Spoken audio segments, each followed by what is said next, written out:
On Saturday morning near the Arc de Triomphe in 18th-action motion, Yellow Jackets gathered several thousand people. The column marched through the main streets of the city. However, soon after the start of the protests, clashes with the police. The square hung thick smoke from grenades and flares. It is reported that the protesters made the defeat at Brasserie Fouquet's, where they smashed windows, overturned chairs and overturned tables. Firefighters evacuated residents of the house and were able to extinguish the flames. However, according to AFF, the incident resulted in 11 people received minor injuries. We set an ultimatum to the French president and government. We want our demands fulfilled.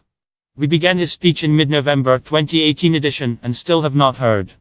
The only answer was violence by the police, said in a statement the organizers. They began with the demand to cancel the tax increase on motor fuels. Soon, however, protesters demanded the resignation of President Emmanuel Macron. One of the main claims of the protesters that the political elite has become detached from the problems of ordinary people. Since the beginning of the stalk, Yellow Jackets injured about 100 police officers. The meetings in Paris came from beyond peaceful protests, revolving vandalism and riots. For all the shares, dozens of people wounded.